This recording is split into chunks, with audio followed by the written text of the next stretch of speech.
Hey guys, we're gonna get started in about 1 minute. Happy Sunday to everybody. Looking forward to spending the next hour with you guys, going over hopefully some good information that you guys can use and share.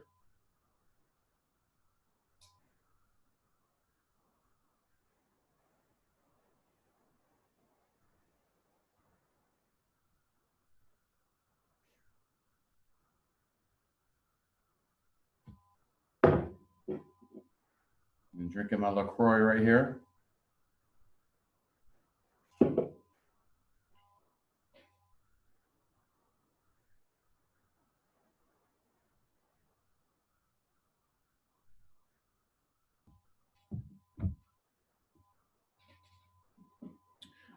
Okay, guys, I'm gonna get started with the first part of this message.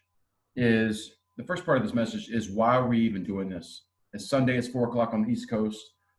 Why are we even doing this? Okay, I believe you got to start there with everything. You need to know why you're doing what you do on a daily basis. And I think a lot of people don't understand or don't have a why for the things they're doing. So I'm going to tell you why I'm doing this because this is designed, the content is designed for the people that I work alongside. This content is designed to help the culture with our team at Premier and the things that we do within that. And we're going to invite other people into our culture. So here's why I'm doing this is I have a mission that I personally want to have the ability to impact 1 million people a year and have some way to make a positive influence in their life. 1 million people a year. It's a big number, but it's a small number at the same time because there's, 7, 8 billion people on the planet right now. So 1 million people a year is pretty small when you look at it from that perspective. Perspective is everything as well too. So why did I pick 1 million? Because look at, I think all of us have something inside of our head where we put a value of who we think we are. And a lot of times it's based on the situation, where we grew up, the circumstance, what life gave us when we came out of the womb. And some of us start off a little bit further into the race than other people. And so we put this value on ourselves and what we're capable of doing and what we feel like we're not capable of doing. And we're really good about beating ourselves up. We're really good about telling us why we're not going to be that person to make it to a certain level of success, or whether it be in a sport or in a business or in a relationship. We're really good about comparing ourselves to everybody else, right? This person has this, I'll never be that good. So already we're somewhat our worst enemy a lot of times. And we need that positive reinforcement. So, I picked 1 million people because it felt like such a number out of reach that I just didn't know what vehicle that was going to be to be able to do that. And we're going to talk about a lot of stuff today. But my why for doing this is it's going to help the culture of our company, but also everybody kind of shares, most of us at least that are involved with this, because we all know each other through the martial arts. We kind of have a similar purpose, a similar thing that we want to be involved with. We want to help other people. So we want to invite other people into our culture. And so we can use technology like we have in front of us right now to reach a greater audience, to spread that message. And this ultimately will help reach those 1 million people a year we want to impact. And as we grow and expand, I recognize it's going to take multiple platforms across to be able to reach that many people. And so as we do that, I need more great people along a part of that team. And so using the technology to be able to do that. Okay. So some of you guys are already working alongside me. You're part of that goal. Some of you guys aren't there yet, or you're doing something else, or maybe you're too young to do that, but maybe that is a goal down the road. And the better you can be intertwined with the culture of that, you're going to have a leg up for success, no matter what you do with life. Okay. But you always got to start with the why. The why is the key to everything. All right. So you got to have that. So over the next 3 weekends, the hour we spend each Sunday, 3 hours total, about the length of a long movie. If you can get one thing from this, that it sparks an idea or pushes you a little bit further along towards your path of success, whatever that is, it's worth the 3 hour investment. Okay. So first of all, let's start there. Don't ever look at something as I'm spending money or I'm spending time. You got to look at it as an investment. The number one thing you should always invest in is yourself, your education, to better yourself as a person. okay? Whether it's your career or your job or you're in school or your sport that you're participating in, you're not spending money to go work out with someone or spending money to go learn from this person. You're investing in yourself so you have that education, something somebody can't take away from you, okay? So this time investment right now, these 3 hours over the next 3 weeks we spend together, if there's one thing you hear that it might not even be, trust me, this is how it works for me. You're going to hear something and it might not even be what we're talking about, but it sparks an idea about something else that you've been wanting to do, you want to take an action on. If it does that, it's worth a 3 hour investment, okay? But you're going to get what you look for. You're going to get what you look for. So right now, we all understand what's going on in the world. If you turn on the news, whichever channel you want to turn to, CNN, Fox News, whichever one it is, you're going to see what you want to see. Do you want to see the world's doom and gloom? You're going to find it. Do you want to see that there's hope and optimism coming? You're going to find it. You're going to find what you look for.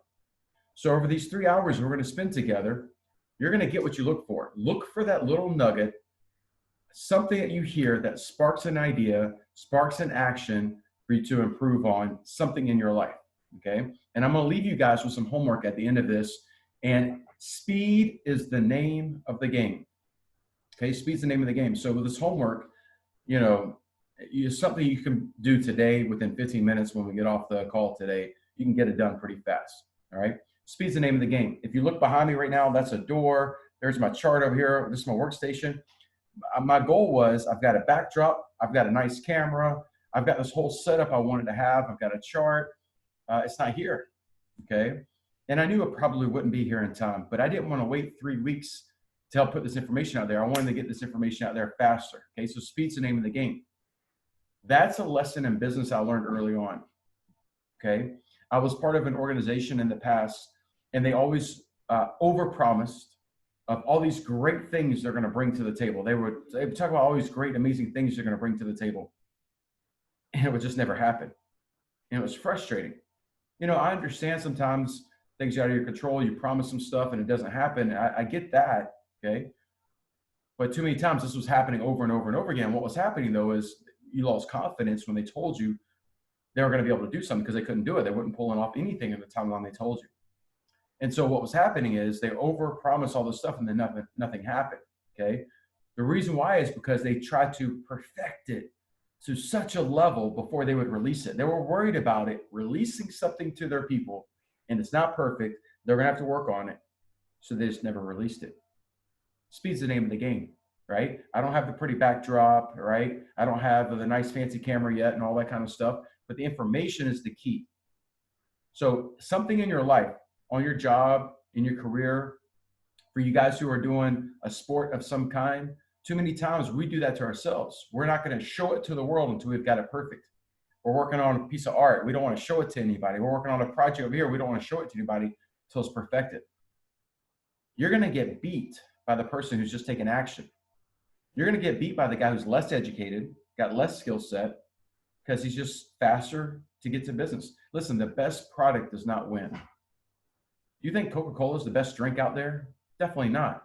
Okay, it's not good for you. It's a lot of sugar, high fructose corn syrup. It's not good for you. All right, but they're the best known. All right, every country in the world knows. If you just say Coca-Cola, they know what you're talking about. They're the best known.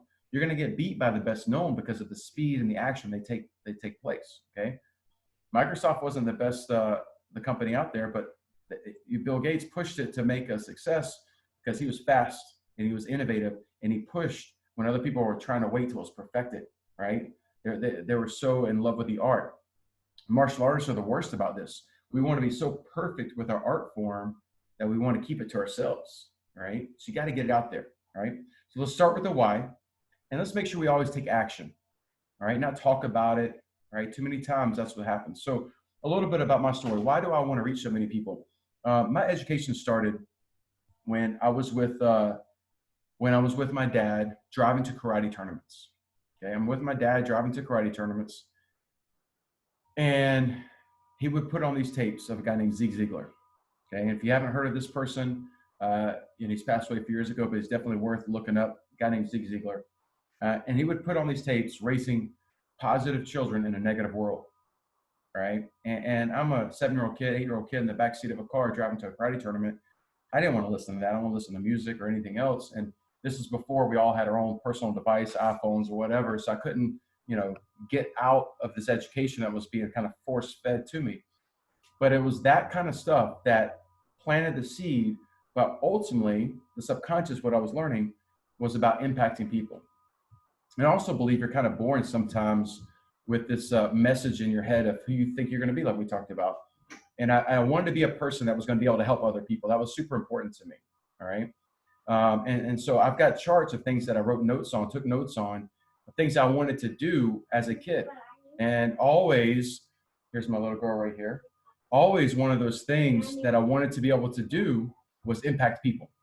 So as a little kid, my dad's playing these tapes and it's given me a message when I was young and was planting this in my head. So if you haven't heard of Z Ziegler, you want to look that up. But the tape was raising positive children in a negative world, but the world's always going to be negative. So instead of trying to change the world in that capacity, you can only change people. People can change if they have the right messaging put in them, right? You're going to get what you look for. So if you're looking for negative news, you're going to see negative everywhere. If you're looking for the opportunity to have failure in your life, you're going to have failure. But if you're looking for success, you're going to find success, right? If you're looking for the positive, you're going to find the positive. It's very easy. It's a good practice to go out into the world, right? I remember being actually in a workshop one time, and the guy was like, look around for everything red in the room. Look around for everything red in the room. And you're looking around, you're making a note of all the stuff that you want to be able to call out what's red in the room. Then he says, okay, name the things that you saw that were brown. And of course, you couldn't name anything because you were looking for all the red stuff, right? You're gonna get what you look for. So if you're looking for negative, you're gonna find negative. If you're looking for positive, you're gonna find positive. So the world's negative. It's always gonna be filled with bad stuff. But people want to be good. At our heart, we want to be good. Okay. So if we know that, and I felt this calling to want to help people, martial arts happened to be the vehicle of being able to do that. So instead of worrying about being the best martial artist, although I pride myself on being pretty good, I knew that teaching was the way to get it. So I wanted to hone in on that skill. I wanted to be a great teacher, a great educator. And in order to do that, the best way to teach, I believe, is having some personal experience you can always call from. So I will call on you to put yourself in positions to build your personal story. Develop your story. You want to push yourself to have opportunity to have stories to be able to pull back so you have an education, right? So the first thing is always invest in yourself. Always invest in your education. I'm not a basketball player, but if LeBron James comes to town teaching a basketball clinic course and I have the ability to take it, I'm going to do it because he's the best at it right now. Tiger Woods comes in to teach golf, I'm going to do it, right? So always take the advantage and opportunity, right? If Reed Presley or Conor McGregor is teaching some martial arts seminar, I'm taking it, right? Even if it's not my favorite thing to do, I'm going to do it because it's an education, it's a story, an opportunity for me to learn one thing, to put a feather in my hat that I can pull back on later on to have a life lesson. Especially for you guys who plan on being a parent one day, you need a lot of life lessons to be able to be a great teacher. And ultimately, a parent, that's what it is. It's the ultimate teacher. It's a 24/7 teaching position, right? That you don't get paid for in money, all right? You hopefully get paid for in hugs and kisses, okay?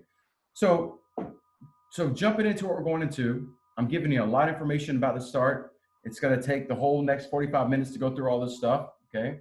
But I just want to preface, your goal is to get one thing that you could take action on over the next 3 weeks. So I did a webinar a few weeks ago, and I'm going to review that to start with, okay? We talked about, and I've got a lot of notes here too. Hopefully you're taking notes. But we start off with saying that difficult times, right? They define us, diminish us, or develop us. And that's a personal choice, okay?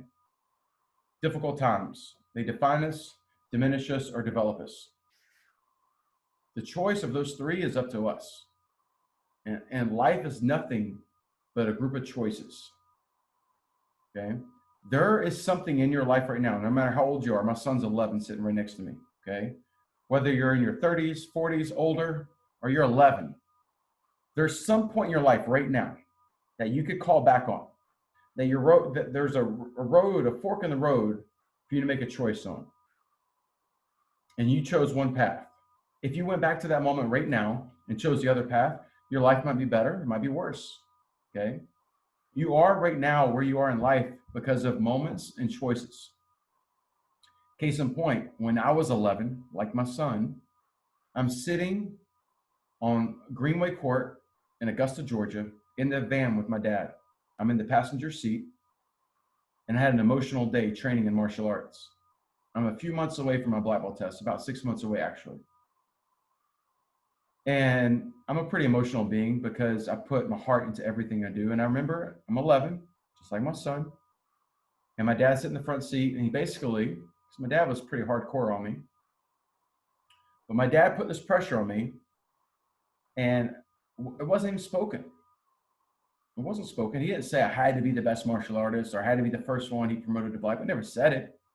But there was this pressure that I felt from him to be at a certain level of skill set because he was a great martial artist, a great black belt, and a great teacher. And I was going to be his first student ever promoted to black belt. And I remember as an 11-year-old sitting in that vehicle, and my dad asked me, you know what? He's like, Aaron, you could quit right now if you don't want to. Now, I'm 11. I started training when I was 2.5. So you're talking about a decade of training about to take my black belt test, and he gives me the chance now to quit. He asked me that question. Hey, Aaron, if you don't want to do this, you don't have to. No big deal. Okay. And so I remember it to this day, sitting in that van in front of our house. And all of a sudden, it's like this epiphany. And there's two versions of my life. And this life over here, I keep training, work hard, earn my black belt. Okay. And I go on to do great things. And this version over here, it's I quit today, don't do it. 10 years of training roughly for what? My dad's gonna be disappointed. My mom's gonna be upset. Then what am I gonna do? Because I'm gonna feel embarrassed to go back. I had these two versions of myself. And I really didn't want to quit. I just didn't want to do the hard work, right?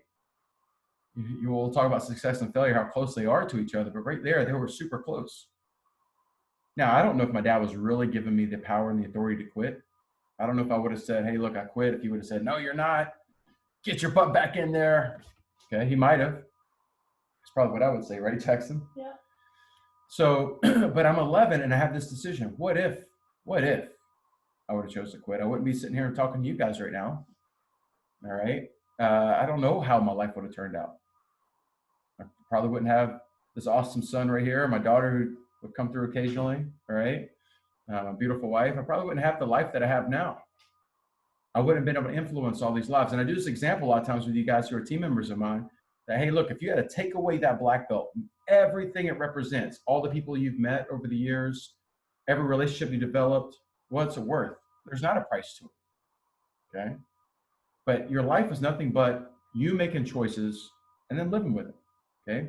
So when you have difficult times that are in front of us right now, and guess what? Difficult times will come back, guys. They don't go away forever. They will come back. Understand this. Adversity strikes every man. It's what you do with it. Okay. So what are you going to use the opportunity for? So one thing I want you to try to say is everything that in life happens, good and bad, what is the lesson that you're learning now? So you're prepared for the future. What is the lesson you're going to take away from that? Good and bad. Sometimes great stuff happens and you forget to find the lesson there. We always try to find the lesson on the bad stuff. You know, bad stuff happens. We're like, man, what can I learn from this? Oh, I got electrocuted. Oh, don't stick my finger in there again. We want to learn the lesson from the painful moment, but you have success, and we forget there's a lesson there too. So always try to find that lesson to be learned so you can put it in your hat and move forward. Because I really believe pretty much people are people. We're pretty similar. We all, I think, inside, deep down inside, we want and have a spirit for helping other people, right? And a lot of times, you know, we use this word success a lot of times, but we don't even know what it means, okay? And remember that in your hat right now because we're coming back to that. The next thing we talked about, besides the fact that difficult times are here, they're going to come back again. What do you do with those moments? It's talking about attitude, okay? And I've got a lot of notes here I write for myself, but this one says the never quit attitude. The never quit attitude. Winners never quit, quitters never win. I choose to win. What is a never quit attitude? Listen, stick and stay, it's bound to pay. All right? if you just don't give up, you're going to make it. Okay. I want to reach 1 million people. I believe it's going to take about 60 to 70 martial arts schools to reach 1 million people through the martial arts platform. All right. I'm going to need 150 great people working alongside me to make that dream a reality. Man, it's scary. You talk about fear. There's fear there of maybe I don't reach that goal. Okay. All right. Maybe it's not possible. I don't know. Okay. But if I just stick to my goal and I can overcome every obstacle that comes along the way, I mean, look what the obstacle we got in front of us right now. It's pretty big. So if I could I know it's going to happen.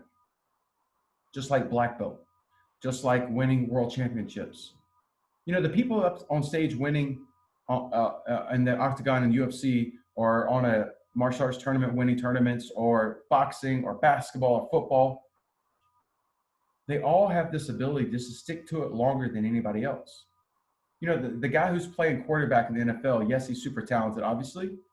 But when he was 5 and 6, he probably didn't know he was that talented. There was other good kids, but he had talent, but he also worked. He learned about that work ethic, and he never gave up. Never gave up. What are things that you do at school or your job that you try, honestly, 60%, 70%, and you don't have the success because you convinced yourself already it wasn't going to work? You know, your teacher at school, your teacher at the karate school, your boss at work tells you to do something, and you already in your mind, because you don't want to do it, you don't like it, you're not passionate about it, whatever, you've already psyched yourself out of it, you're not going to do it. Hey, part of the reason I'm doing this on Sunday, for the people that work alongside me, this is a test. You're willing to give up an hour on a Sunday to listen to stuff that you're going to probably hear me talk about later in the week? All right? Because sometimes obviously we're going to get what we look for, right? We already said that.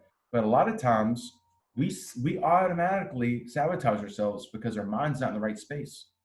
Okay. So if you just stick to something long enough, you're going to have success. Why do we as people give up? Right? Probably because a lot of times we expect it to be easier than or we know it's going to be hard, and nobody really wants to put in that hard work. All right. Another thing, growth is the ultimate measure of happiness. You know, if I ask you the question, define happiness. What is happy? When was the last time you felt happy? Okay. You know, you go to Disney when it was opened. You go to Disney and man, you had a great time. You're happy. It was fun. You go to Vegas, had a great time. It's fun. You go out with your buddies to a nice restaurant. You go bowling. You do something like that. Go to a movie. It's fun. You're happy for that moment. That's fleeting. It leaves very quickly. Very quickly. All right. And then when you look, you know, after leaving Disney, and then you look at your credit card statement, you're like, holy cow, maybe the happiness wasn't worth it. Okay. Happiness does have a price tag. So growth, by my definition, is what ultimately leads to happiness. So think about this. When you're learning, you know, that's the great thing about reading a book. I listen to a lot of audiobooks now. I don't get to sit and read as much as I want to. Okay. I listen to a lot of books, but reading, when you learn something new, all of a sudden it's like, man, it fuels you.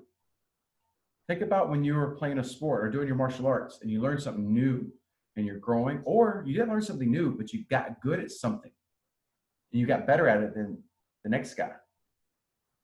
You know, man, it starts becoming fun. And now that's joy internally. All right. And that sticks, that stays. So the reason why you become unhappy is because you become complacent.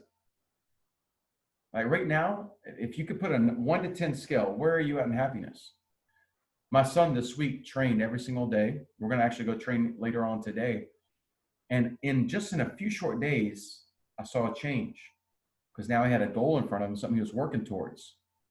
He was growing, and growth equals happiness. But when you're just on your device all day long, or you're just hanging out because you're stuck at home, you're not growing. And if you're not growing, what are you doing? You're dying, right? People don't stay here. You're moving one way or the other. So when you're unhappy yourself, and you feel that at times, And that doesn't have an age level on it. I've been unhappy as a 7-year-old, a 17-year-old, 27-year-old. I mean, there's moments of unhappiness for everybody. Okay. How you gauge it is different. My 6-year-old, she's unhappy when I take her tablet from her, right? Everybody gauges their happiness differently. But there's moments in your life where you just don't feel right. It's because you're not chasing something. You're not growing. You're not educating yourself. You're not reading. You're not chasing a goal. And as soon as you do that, one of our team members, Michael, did this 4x4 by 48 challenge. And so many guys are jumping on and doing it. That little challenge, when you're doing something like that, it motivates you, it encourages you, you're growing, you feel happy, and then all of a sudden, everything gets better. It's not coincidence. The best teachings I've ever done in my life is when I personally was chasing a goal, like really hard. Okay, my best teaching of martial arts classes is when I was also competing and had deadlines and I was chasing something personally, and that energy is contagious. So if you're just showing up to your job, or you're just showing up to your school and you're just letting everybody else take control for you, they're telling you what to do, when to do it, and you're not inside creating your own version of goals to chase, you're complacent. And you will not be happy. You'll actually look for all the negative reasons why you shouldn't be there, right? There's times where I love school. When I was in school, I would love school because there was something in front of me. I was getting ready for a science project or getting ready for a test, and I prided myself on scoring better than other people. It was goal setting is what it was. And then when I was competing in martial arts, it was the same way, right? I knew what the goal was. The goal was to win to get good enough to get to the championship round. At work, now I've got this vision of impacting 1 million people a year. Every day it's how do I get bigger? How to expand my base? How do I get better people in my team? Or take the people I have and make them better and get more of them. Then I'm going to reach that goal. That is why I don't feel like I go to work. To me, it doesn't feel like work because I have a goal that's so big, that's scary. That big, scary goal that I'm chasing. That's what leads to happiness. Okay, so growth leads to happiness. And if you're ever in a point in your life that you're not happy, do a checkup from the neck up. Are you chasing something? Do you have a goal? Are you being driven by something? What is it that's driving you? If you don't have anything, you're right. That's another thing for you guys who are teenagers and you're looking for a job. Man, you should not build your life around the lie of finding a job that pays you good money. You need to find something that's fulfillment, investment into your spirit. Okay? Because success without fulfillment is failure. All right? You need to be looking towards a career that doesn't even feel like you're working. All right. Many people have said that saying pick a career path that doesn't feel like work and you will never work a day in your life. Well, you will be working. Okay. Even when you have one that's fulfilling to you, it is work, but ultimately it's got to be something that there's a purpose behind it. And sometimes we lose that. You picked a career path, you love working with people, you love doing what you're doing, but you get complacent at some level because you forgot to set a goal. Okay. My biggest mistake that I've tried to learn a lesson from, remember we talked about we should learn in our victories, we should learn in our defeats. I did not learn this lesson in my victory. There used to be this big competition I wanted to win every year. And January 1st of the year, I would set the goal to get ready for the event, which is in July. Got 6.5 months to get to top shape physically, mentally, all right, to make sure my skill set was sharp. I had 6 months of training to get ready for this. So that's good. I had a goal and I had a deadline and I could backtrack what I needed to do. I didn't want to peak too early. I wanted to peak at the right time. I knew what skill set I needed to develop. I knew what I had to do to get there. But here's where I made the mistake. I would get all the way to that event. I would peak. Most of the time win. Okay. But I'd get back from that competition. Now it's August 1st. And now it's off season. Now I have August, September, October, November, December. I got 5 months, almost half the year And I waited to January 1 to set the next goal. So here's what happened. I would peak, come right back to where I was at. Do it again, peak, year after year. My mistake was, and I got complacent, and what I try to learn from that is when I'm about to get to here, I need to go ahead and set the next goal. So I take all this momentum, boom, I hit it, and maybe I go here for a second, but then I'm striving for this next thing. You know, that's why a lot of times people are like, man, aren't you loading your plate too full? You got too much on your plate. You got to calm down, take some stuff off. It's too much stress. Because I'm able to do that now is because I learned the lesson from that. I don't want to hit this level of success to backslide, to come right back up again and still be in the same spot. Why would you do that? Why would you do that? That makes no sense. That's not growth. Okay, that's spiking. I don't want to do that. So what we should be doing is in your career, you should be doing something that is purpose-driven inside of you. And if you're not getting the fruits of your labor, so to speak, and don't feel like you're being rewarded enough for your work, it's probably because your passion is not showing through your work. You're just doing a job. And that's different than someone who's got a goal and they're driven and there's a purpose behind it. Okay? I can hire someone to come clean my car, clean my driveway, do stuff in my house, right? And there's some people who are doing that for a job just to get the money. And there's some people who are, they're like experts in it, they're passionate about it. They can educate you about everything they're doing, all right? So you've got to kind of figure out within what you're doing, are you doing it with passion? Because that growth is what's going to lead to happiness, okay? And don't wait till January 1st to set a new goal, all right? You know, Monday's my favorite day of the week. If you've been around me, you've heard me say that before. Monday's my favorite day of the week because Monday to me is the beginning of the week. Some people say Sunday, all right, whichever. But Monday's the first work day of the week. And so every week it gives me a new opportunity to reinvent myself, to push our people to be greater, better, to impact more people, to help more people. I'm not going to wait till January 1st to set a resolution. Okay. By the way, most people who do that, what do? They fail within a couple of weeks, a couple of days, even sometimes. So the opportunity to grow is always there. All right. There's always room to grow. You don't have to wait to a certain fake day to create that. I mean, tomorrow can be the start of your new day. But you got to know why you want to do something and what it is you're going after. So if there's, you know, a tournament you wanted to win and you know the date of it, backtrack from there. What's it going to take? What am I willing to sacrifice and give up to reach that goal? Right? For my son who's training to get ready for competition season, you know, he's going to have to sacrifice being on his phone and tablet, right? He's going to have to sacrifice time with friends if he wants to reach the goal to be a champion. If he just wants to be one of the, you know, also runs, he don't have to sacrifice anything. He can just show up. Everybody can do that. But if you want to be one of the greats, at anything you do, you got to be willing to give up something. We all talk about, oh, we want change, we want better, but to get to better, you got to be willing to give up something. And most of us just don't give up something. Okay, I'm going to fast forward, and we talked about you get what you look for.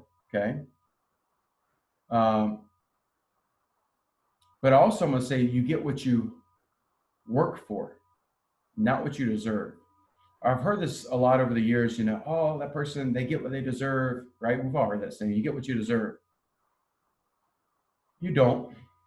You don't. Okay, life is not fair. It never will be. So get over it, right? You get what you work for. So what do I mean by this? Just like the example I was giving you about the competition. People always would tell me, Aaron's lucky, all right? And I'll listen, luck does happen. There's part of life that some people get it. So, okay. There is that element to things that are out of your control. But you get what you work for. I was able to win when other people who are better than me couldn't beat me because they were relying on talent. And work ethic will trump talent every day of the week. Okay? Work ethic will trump talent every day of the week. You get what you work for. So, right now, I talked about I'm going to need great people. I'm going to need a team of 150 people working alongside me to reach 1 million people a year. Now, first of all, that's pretty good math. If you could have 150 people in a circle working together that impact 1 million people a year, that's amazing numbers. I love the math. That's how the math actually works out to. Okay, within those 150 people, there's going to be different tiers and different levels. So wherever you are working, whether it's in our industry or you're doing something else or you're going to do something else, wherever you are in that, you should know who you aspire to get to, what level, who's the person you're modeling right now, all right? And what is it going to take for you to get to that level? What's it going to take? You get what you work for, okay? So the question is, are you actually putting in the work? See, if you have a job, no matter what that job is, you're paid, when you show up, you're paid to work and do a specific thing.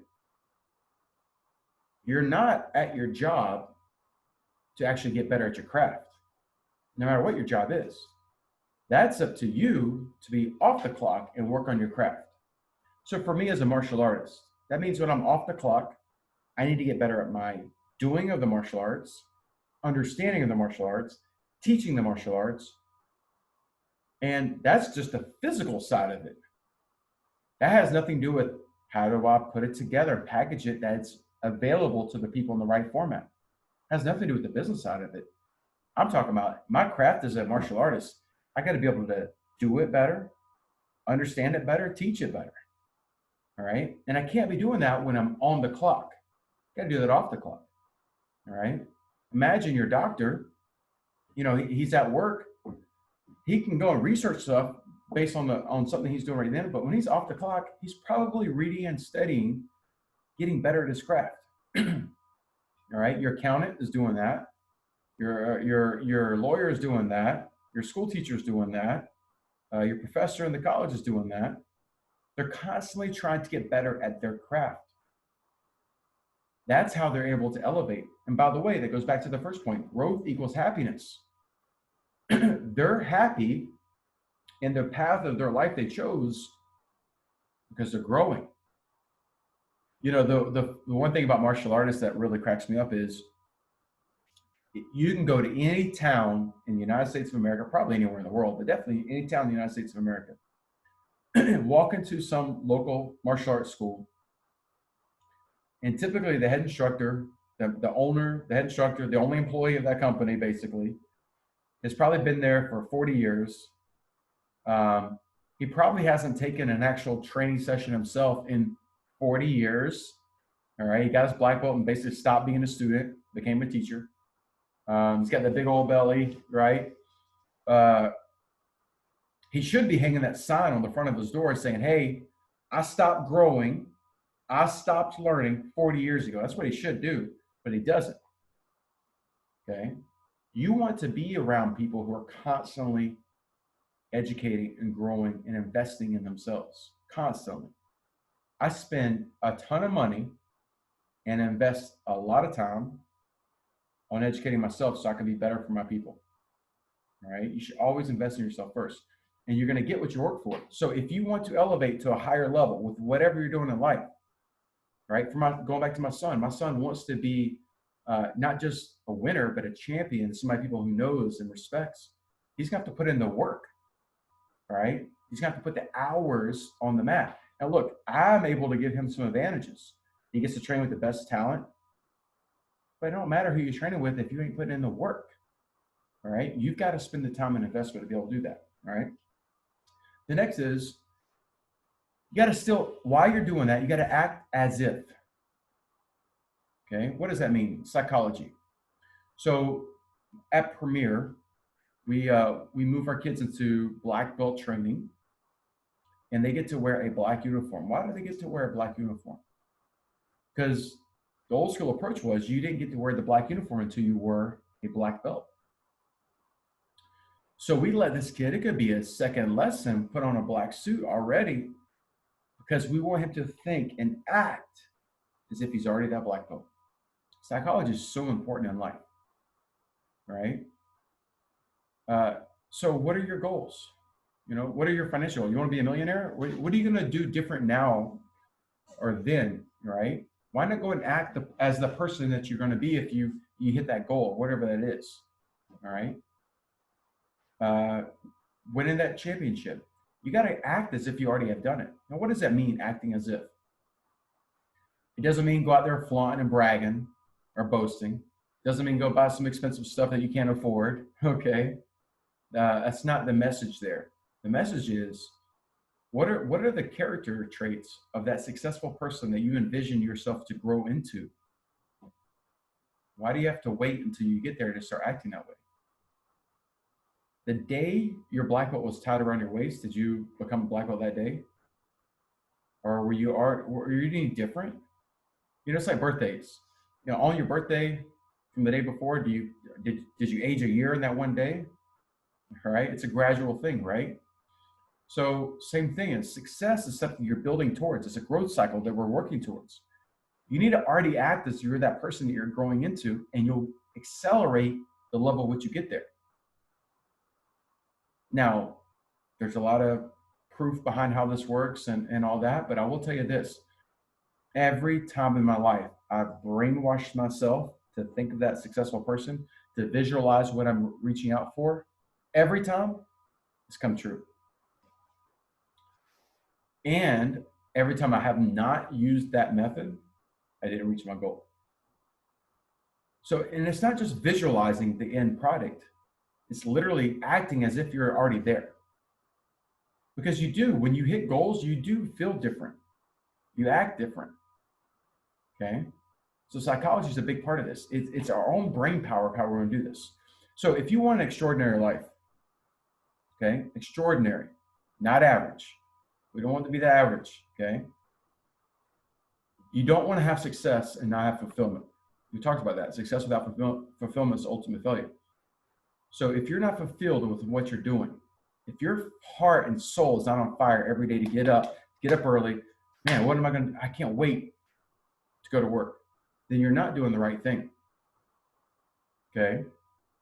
Or you're in the right thing, but you got complacent because you stopped setting goals. You're wanting your boss. You're wanting this person, someone to set the goal for you. You're not setting your own goals. Okay?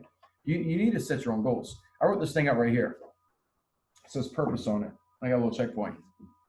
And it says on here, day, week, month, year, decade, and life. When we hear that word purpose, a lot of people, they automatically think like, what's my purpose to life? What's my purpose of doing this? But if you break it down, what's your purpose for the day? We're all stuck at home right now. And I was having a conversation with someone today about how they're getting more stuff done at home than they normally would because there's more projects. My dad's renovating his house, even, for example, right? You're stuck at home, but he does that kind of stuff anyway all the time. But the days when I wake up and I know I got to do something in the house, I've done this both ways. I've woken up and kind of pushed it off, didn't get to it. And then like by noon on a Sunday, you got to start working on it. And then next thing you know, it's time for bed. The whole day's gone. But then there's been those days I get up, I know I got something to get done. I just get right up, get to it. By 11 o'clock, you're done. And then you got the whole rest of the day. And you feel better because you swallowed the frog. You got the tough stuff done already. If every day you had a purpose and a goal of, man, when I went to bed, I knew tomorrow morning I wake up, this is what I'm going to get done. As a purpose to my day, and you get up and you just tackle it, you feel so much more accomplished. So yes, you need to have a purpose to what you want to do with your life. And then you want to break it down to, okay, what am I going to do in my 30s? What's my goal in my 40s? What are my life checkpoints I want to hit? I want to hit that checkpoint and move on to the next thing. But then I'm going to backtrack, just like we talked about when I was a kid setting the goal to win that tournament. I was able to learn and teach myself the blueprint for success, backtracking from there. And if the deadline is July 15th, I got to be ready to rock out by then. And it's January 1st. What do I have to do? And I backtrack from the end. So same thing. At the end of your life, what's the version of yourself you want to be in every aspect? and then backtrack from there, all the way till you get to the day. And every day that's purpose driven, you feel better about your day. Now, listen, I don't do this 7 days a week. Personally, out of 7 days in a week, 4, 3, half the week, I'm really purpose driven. And now I have a couple days to get away from it. And there's a big difference on how we'll feel in the ones that are very purpose driven.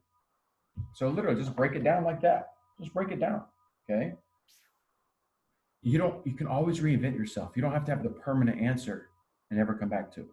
Right. Now, work ethic, it trumps talent. But if you got some talent and you put work ethic to it, you're going to be an all-time great. All right. I believe my son has a lot more talent, martial arts wise, at the age he is now compared to when I was 11. You take the 11-year-old Jackson, 11-year-old Aaron, I think he's way above me. But what he's developing is that work ethic. Okay. And the 11-year-old Jackson versus the 11-year-old Aaron and work ethic weren't even closely the same. All right. Because I was the guy I'd rather stay up to midnight training because I knew I needed to be better than someone. And I didn't have as many things to distract me, right? Didn't have all the technology we have now to distract you. I was literally stuck in a small house with nothing to do other than train, right? So, but when talent and hard work meet, you're going to be an all-time great, and that's the goal, okay? Focus on the things you can't control and forget everything else. Focus on things you can't control and forget everything else. So there's some things right now on your job or at school or in your family even, right? Even in my own family, there's things out of my control, all right? There's some things I want my daughter or my son or my wife to be able to do that's out of my control. I can't focus on it, get upset and get angry and then take it out. Like what? That's just going to make the problem worse, okay? So what are the things on an every day that if you're going to have a purpose to your day that you have control over, all right? Now, some people take power away from you, all right? If you're 13, your parents still have the power, by the way, just so you know, okay? Probably when you're 20, they probably still have a lot of the power, all right? But there's always going to be people that have some power over you in some capacity. And then they're going to dictate things, right? Your boss dictates your schedule, what time you got to show up and leave work type thing. But the parts that's in your control, you better give everything you got to it, all right? If I'm told to be somewhere from 10 o'clock to 12 o'clock to be paid to do a service, I'm going to make sure I'm the best person at doing that job. I'm just not going to show up and give mediocre effort, all right? Because I want to aspire to be a greater and better version of myself. So the things that are in your control, your time is in your control. Your discipline is in your control. Okay. By the way, I'm going to jump ahead. This is something I was going to do towards the end. You can see this chart, super simple exercise that you should do on a regular basis. Okay. You take a piece of paper right here. And let me tell you a quick story. About 14 years ago, and you need a pen and a piece of paper to do this exercise. Hey, Miss Lakin. Hey, you need a pen and a piece of paper to do this exercise. I did this exercise multiple times in my life. But about 14 years ago, I thought about joining Premier Martial Arts about 14 years ago.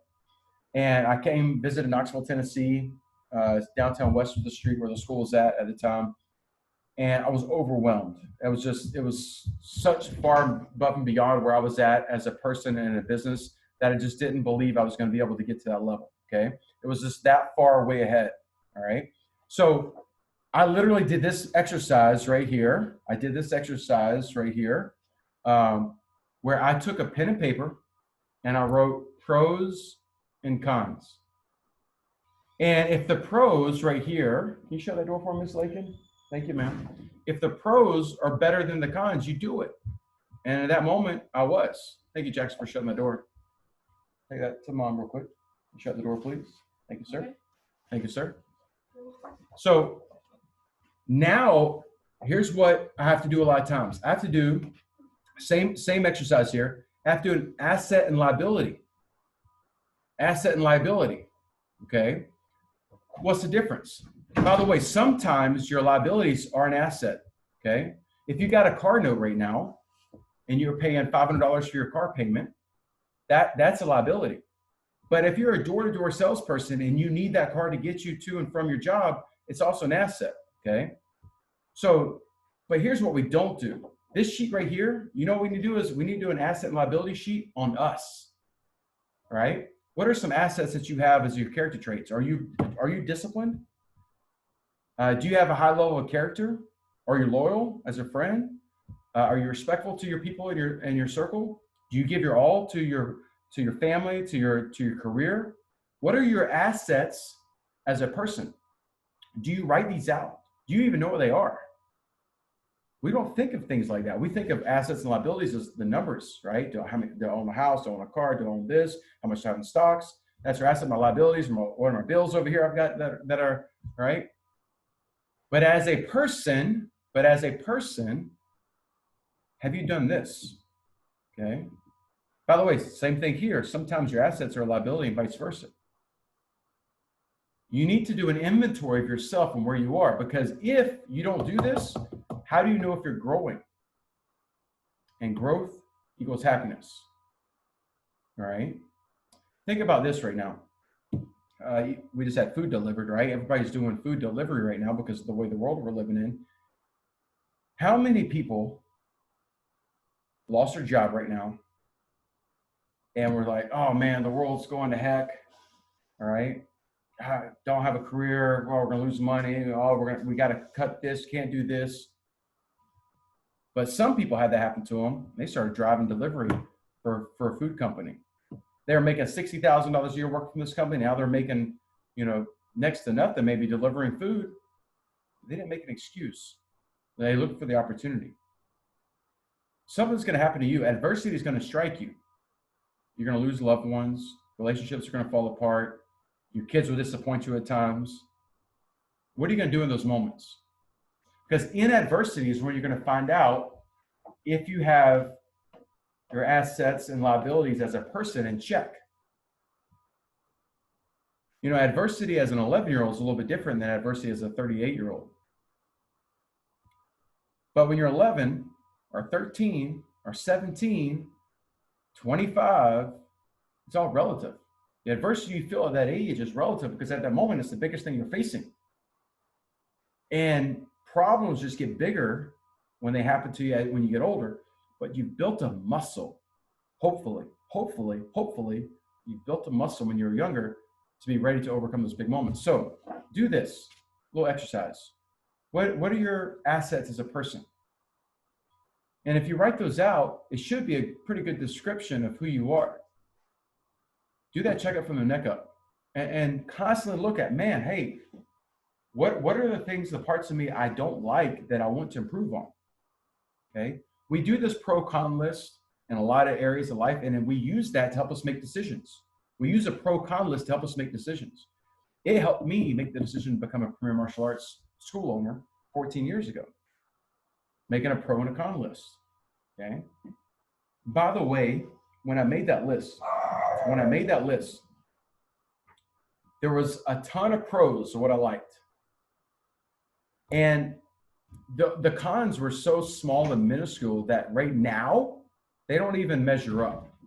The stuff that I thought was negative, big picture, didn't even matter. Like I didn't like the colors that much. Okay, big picture, that doesn't even matter. So sometimes when you're making your pro-con list in life, the cons that you're like trying to talk yourself out of doing something won't matter in the big scheme of things, okay? So also, I got last little things I'm going to finish up here, all right?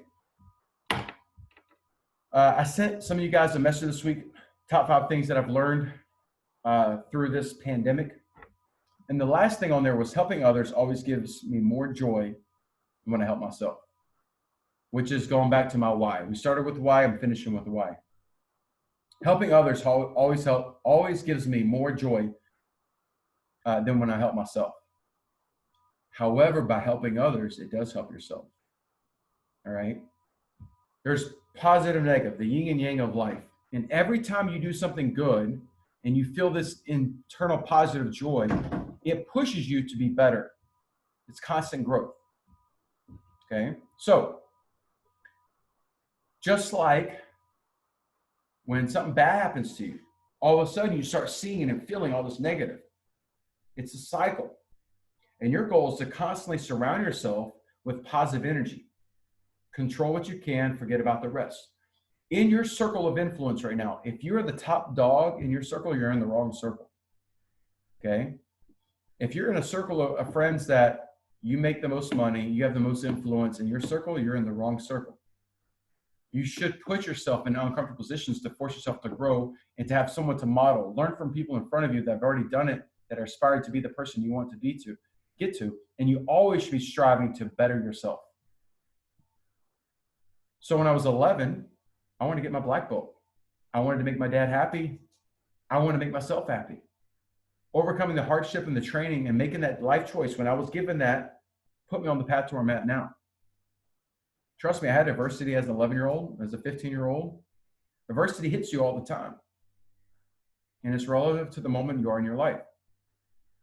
But when I cut out the cancer of the negative energy and negative people, and I put myself in positive circles, positive people, and I give to other people, this great energy happens.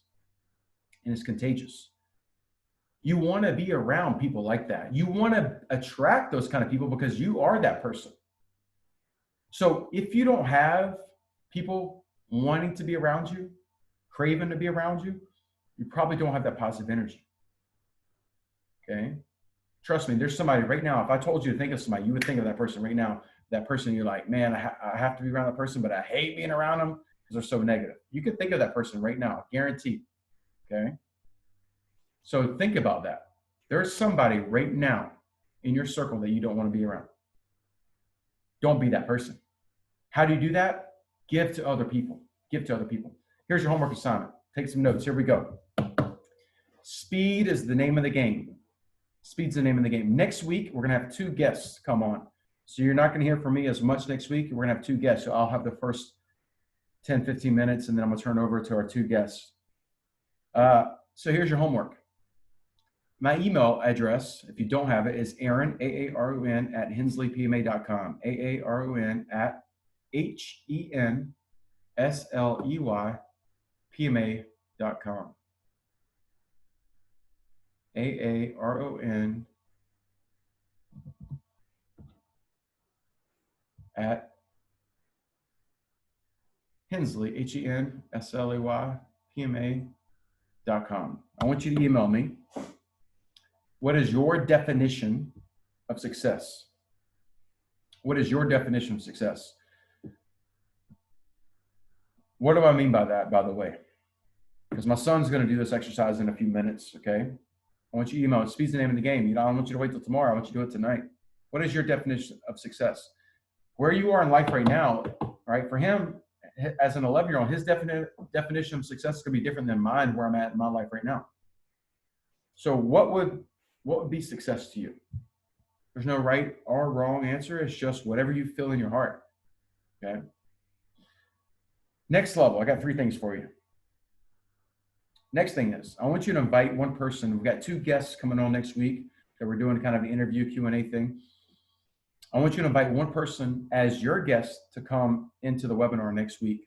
In that email, just find out that their email address, email me their email address. I'll send them the link. Okay, I don't want you to send the link. Let me do it for you because I'm going to send them the recording of this today so they don't feel like they're behind. Okay, I want to invite one person. Now remember, why am I doing this? Because I need 150 great people one day under my team. Okay, working alongside me. We're going to need to find thousands of people to find those great 150 people. All right, we want to, because the whole ultimate goal is impact 1 million people a year. That's just the standard where we want to get to. So how am I going to be able to do that is, well, hey, you're going to invite somebody next week. That's one more person. All right. We've got 22 people right now listening in. If everybody does this, all right, that's 22 more people. We do that again. We just keep spreading it. Okay. So you're going to email me your definition of success to you, invite one person, and then I want you to do one random act of kindness that doesn't include paying something for someone, something that you have to do that's service-based between now and next Sunday. Okay, certain service-based. You actually have to invest your energy, your resources, your time into doing something for someone else or a community or a family, all right? An act of kindness, pretty easy task. Thank you guys for your time. Next week, we've got 2 guests coming in. I'm not going to read your definition of success to other people. Okay, it's just for my eyes, so don't worry about what you put in there. Take it pretty serious though, because it will kind of detail where you are right now and what you're thinking. And what I'm going to push you to do, what I'm going to challenge you to do, is after I see that, is ask you, why aren't we already there? And why aren't we thinking bigger? Okay. Thanks, guys, for your time. Hope you guys have a great Sunday, and we'll talk to you guys next week.